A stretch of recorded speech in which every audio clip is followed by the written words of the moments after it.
Welcome to Mayor Brown's Global Financial Markets Podcast.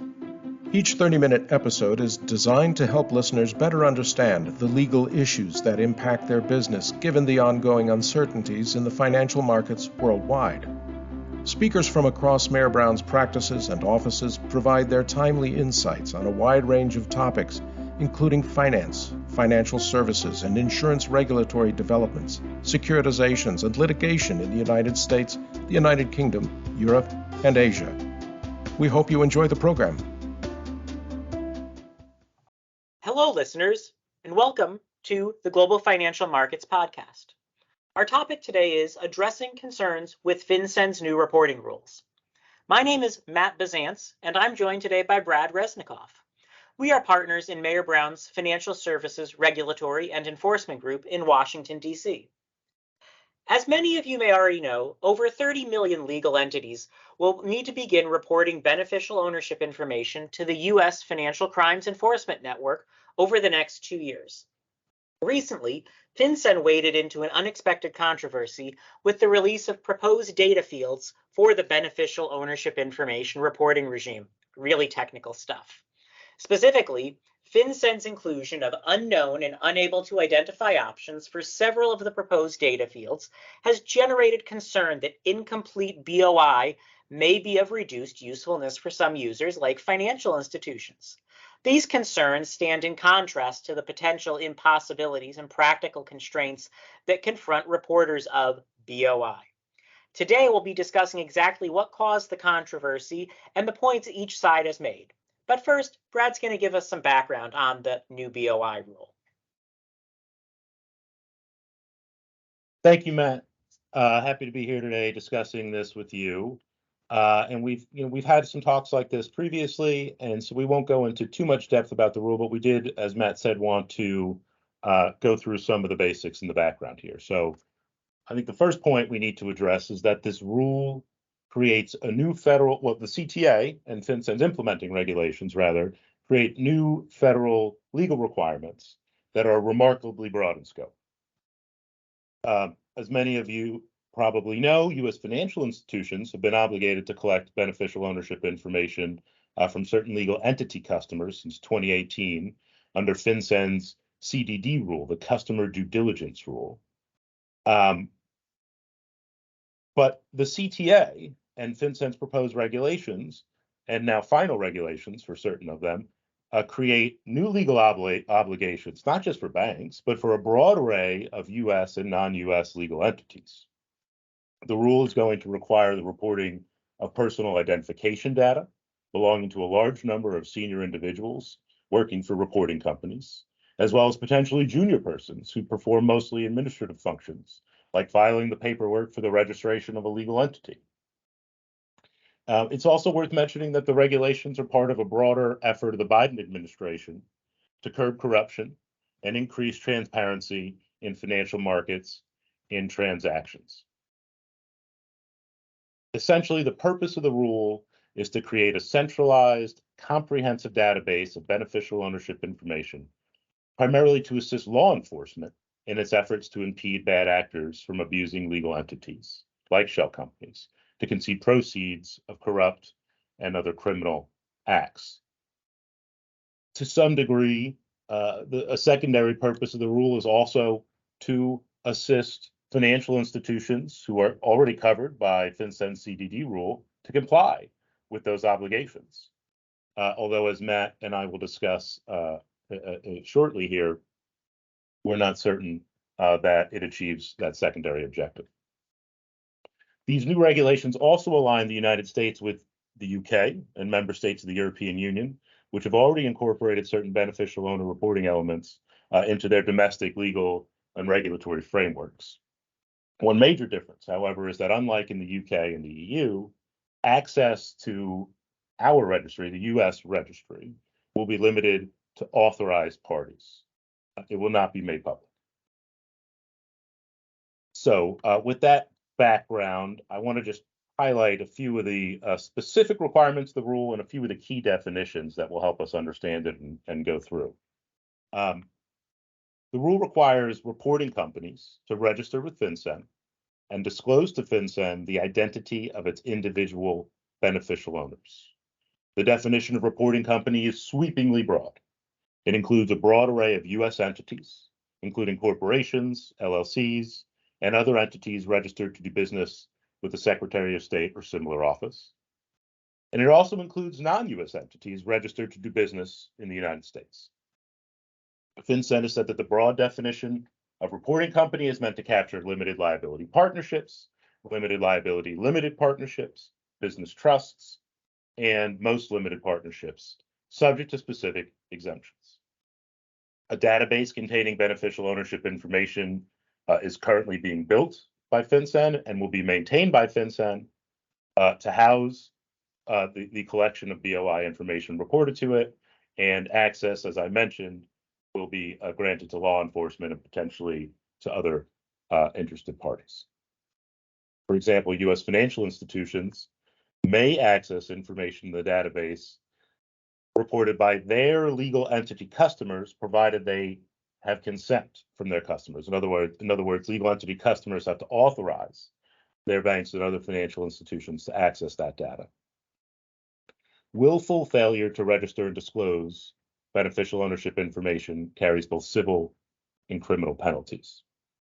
Now, because the CTA was broadly written by Congress, and because the implementing regulations, for the most part, stay true to the statute, the exemptions become quite important, I think, to industry here. There are 23 types of entities exempted from the registration and disclosure requirements of the rule. Some of these are quite straightforward. They're the usual suspects, such as the exemptions for banks, for broker-dealers, and other entities that are already subject to comprehensive regulatory oversight, SEC issuers, for example.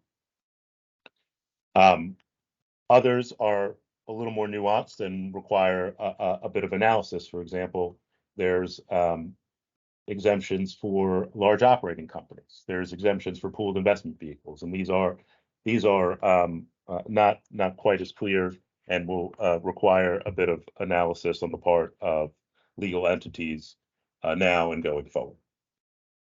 The definition of beneficial owner, subject to disclosure or reporting under the rule, includes individuals who exercise, quote, substantial control over the entity, or those who own or control not less than 25% of the ownership interest of the entity. In order to clarify what it means to exercise substantial control over an entity, FinCEN has identified three primary indicia.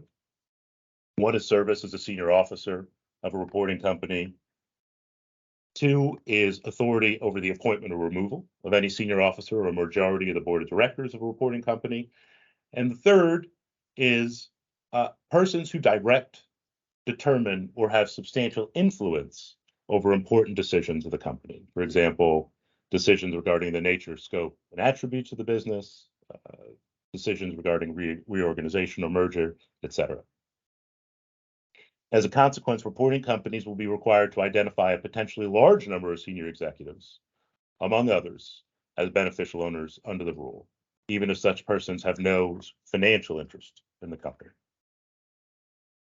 Continuing the theme here, ownership interest is also very much broadly defined. The rule, FinCEN has helpfully clarified what it means to own or control not less than 25% of the ownership interest of the entity by defining ownership interests, which may be held through trusts or similar arrangements, by providing guidance on how to calculate a 25% ownership interest, which generally speaking is done by aggregating all of the individual's ownership interests in comparison to the undiluted ownership interests of the company, and explaining how an individual can own or control interests, which can be done directly or indirectly. Additionally, company applicants must also be disclosed. A company applicant, again, broadly defined, can apply to more than one individual and can apply potentially to quite junior folks and as well to senior folks. A company applicant is the person who files the document to form the entity or to register the foreign entity to do business in the United States. And it also includes the person who directs the filing. In terms of what information has to be reported about reporting companies and beneficial owners and company applicants, it's their personal identification information. It's the most sensitive stuff. It's their name, it's their address, it's for the entity itself, jurisdiction of foreign nation, unique identification, taxpayer identification number, whether it's an EIN or otherwise. For individuals, it's their name, it's their birthday, it's their address. Again, it's their unique taxpayer identification number.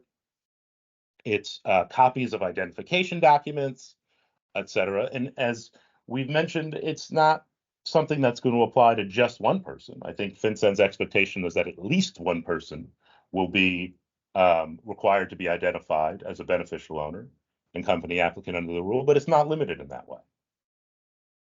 In terms of timing, the effective date of the rule is January 1, 2024. So we're in Q2 2023 now, and it's really coming up on us pretty quickly here. For domestic and foreign reporting companies formed or registered after January 1, 2024, the reporting company must file with FinCEN 30 calendar days after formation or registration. And entities formed or registered before the effective date, before January 2024, will have 1 year to register and report with FinCEN. Now, recently, FinCEN's been very busy with multiple rulemakings intended to build out the requirements of the Corporate Transparency Act and this beneficial ownership registration requirement in particular. Recently, FinCEN released the form, the actual proposed reporting form that sets out the information to be collected and the manner in which it will be reported. It's interesting that the notice that FinCEN put out, the release that FinCEN put out, walks the reader through detailed estimates of the number of hours it will take to comply for filers and various other data points, and then sets out without any particular comment or analysis the actual form. And as some commenters have pointed out, the form seemingly provides reporting companies with an opportunity to avoid the requirements of the CTA by not actually answering core questions related to beneficial ownership and the identity of beneficial owners, for example, and company applicants, and instead be able to click on unknown or not available. And again, the basic information to be collected under the CTA is name, address, and other personal identifying information for beneficial owners and for company applicants. And so I think FinCEN appears to have wanted to recognize that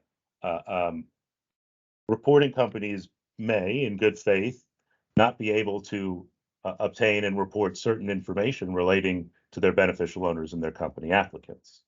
But the way the form has been drafted seemingly creates a larger than expected and perhaps larger than intended a loophole here. If the purpose of the CTA and the purpose of FinCEN's implementing regulations is to preclude illicit actors from using shell companies and other legal entities to conduct nefarious activities, giving them the option to say simply the identity of the beneficial owner is unknown wouldn't seemingly be an effective way to go about achieving those objectives. But Brad, so what you said so far sounds like it's a done deal, that the proposed reporting form was issued. There was this innovation or deviation with that language you specified. But why are we having this podcast if that's the end of the story?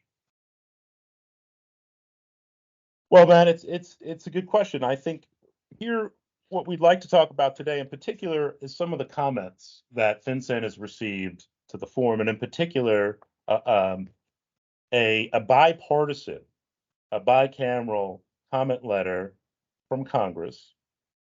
It's short and it's very direct and to the point, and essentially expresses a disappointment with the form as currently constituted, indicating that it is inconsistent with congressional intent. And in particular, noting, quote, the agency, FinCEN, made the conscious decision to craft the notice with an escape hatch. So Congress clearly isn't pleased. Congress clearly views the ability to simply select unknown um, when prompted to identify beneficial owners as not a successful way to implement congressional intent and the requirements of the statute.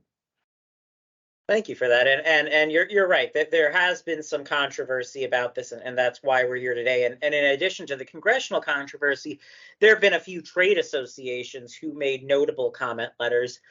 Sitting here on my desk are the ones from the American Bankers Association and the Bank Policy Institute, two very well respected trade associations. And they flagged something that you touched on earlier about how this not only would affect the statutory aspects of it. Of FinCEN was told to collect this information, so why should it allow corporations to say unknown or unavailable? But it also, the trade associations flagged the CDD rule compliance point, that if people are allowed to submit unknown or unable to identify to FinCEN and then later give their financial institutions access to that information, well, the financial institutions aren't getting good data. They're going to get incomplete data, and they're still going to have to either go back to their client and say, okay, you didn't give it to FinCEN, but I need the complete information on your ownership structure. Or the financial institutions are going to have to say, look, I can't use this information. It's a waste of my time. I built this really secure database to hold it, and now I can't use it for anything. So the usefulness will be diminished. And that's the general gist of the ABA and BPI comment letters, hitting this practical point that it's already a burden for financial institutions to collect this information, and with the way it's being done under the by providing the escape hatch, as you said, that's just going to sink the ship of AML compliance. The other point, though, I think, and this is something that we both come across, is we don't just advise financial institutions, is that there is this uncomfortable rigidity to the CTA and the BOI rule. That it's not FinCEN trying to put it in there. It's not FinCEN exercising discretion to put it in there, but there is this rigidity of everyone must produce this information. And FinCEN estimates they're going to have 30 million filings in their first year, or at least back filings of people who have existing legal entities. And those will range from the small single member LLC who owns an auto repair shop down the street, all the way up to large private companies that for whatever reason don't qualify for the large operating committee exemption, or and I think this is me most prominent with things like large joint ventures where there is a minority investor who is not exempt themselves, and so that one person blows it.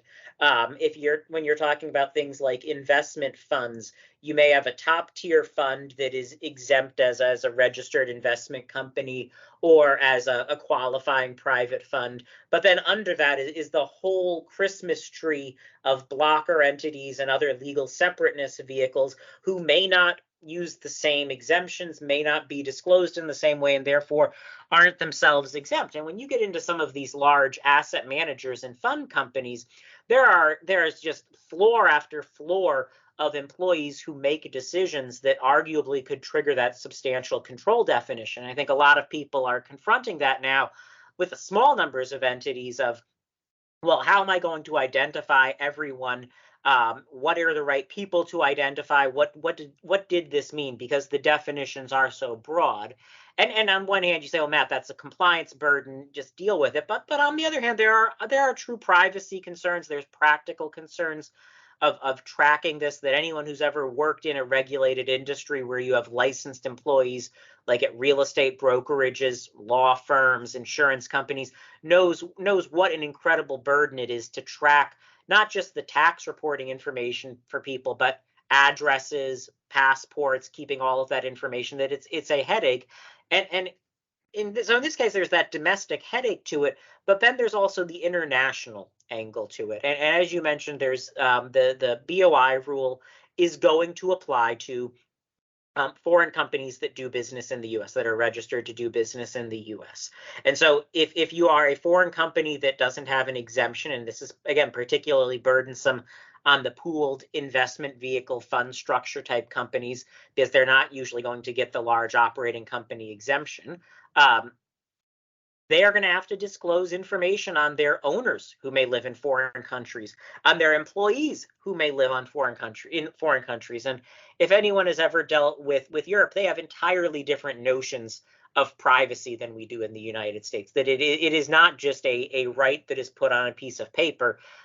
It is a core part of their belief system, and it is respected in the in what we would say an extreme way. They would say it's just a human right, but we would say it is far beyond what we do. And so going to your employees and saying, I'm going to need to disclose your information to the U.S. government because you signed the formation documents for this LLC, or you do an investment strategy for this real estate fund, I need your passport to give it to the U.S. government.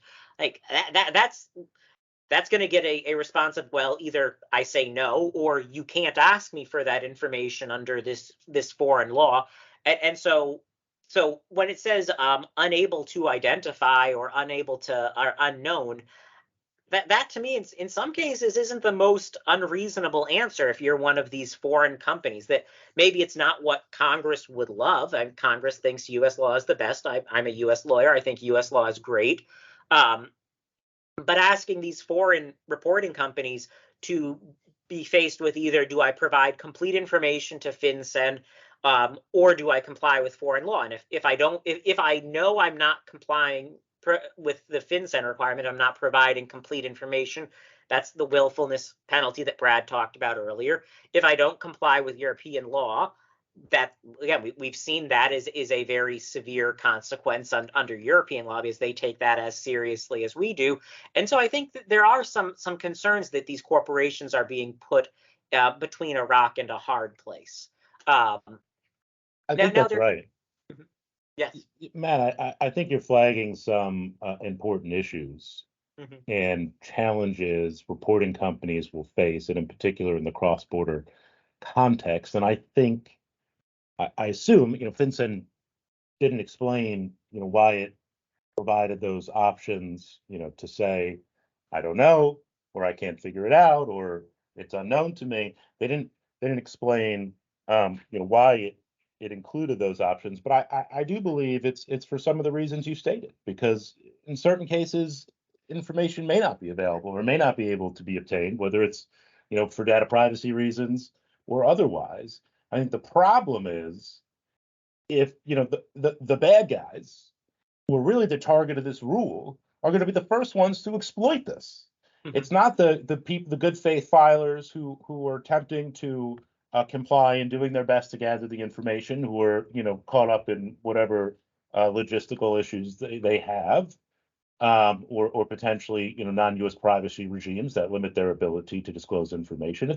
It's the people who don't want to be caught, who don't want to be found, who are going to take advantage of this. And so I think, what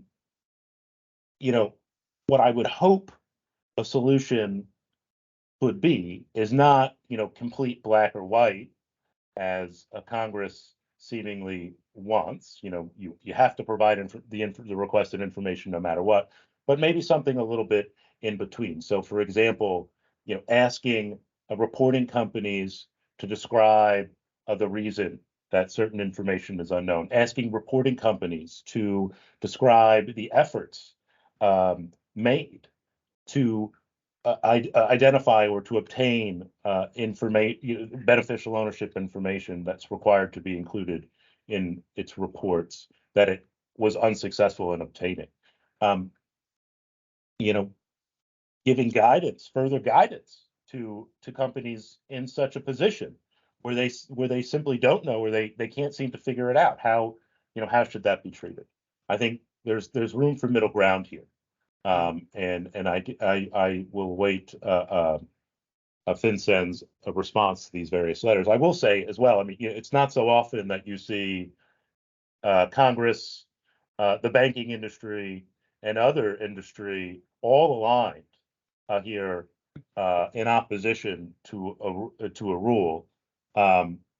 So I just think it's sort of an interesting point to note that they are, and I think part of that, a part of the alignment between the banking industry and Congress in this case is that, as you mentioned, Matt, there is a hope that this requirement, this new beneficial ownership registry and the requirements will not just be entirely additive to the banking industry, will not just simply require banks to do more than they're already doing with respect to identifying beneficial ownership information for their certain legal entity customers.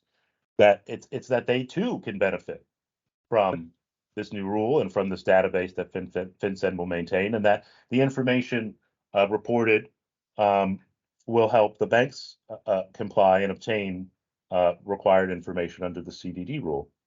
Mm-hmm. Obviously, if a bank, obtains customer consent and goes into the database and looks up its legal entity customer and everything is, reported unknown or the like, it's not going to be very helpful to them. And so I can understand from the bank's perspective, if this is to have any utility whatsoever, it can't create a sort of a divergent set of data from what they already are required to obtain from their customers, because there's no there's no verification mechanism as the rule is currently constituted. There's no discussion by FinCEN about how banks are meant to reconcile discrepancies between information they have in their file versus what is reported by their legal entity customers to FinCEN. And so, again, allowing, as FinCEN has done in this notice and in this draft form, the optionality to effectively not disclose required information I don't think can work. I don't think it's practicable as currently constituted. That's helpful. I agree with you, Brad, and I've heard rumblings that FinCEN will be issuing an updated version of the form.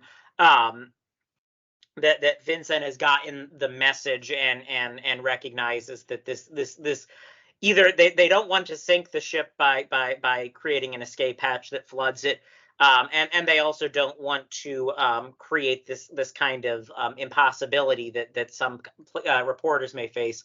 If I had to place a bet on it, I'm not a betting man, but if I had to place one, I think they're probably going to define maybe what it means to undertake diligent inquiry or care to verify, that maybe providing some guidance around, look, if there's a law that prohibits it, that was a diligent inquiry. If you actually if you asked for someone's passport and looked at it, that was taking care to verify their identity.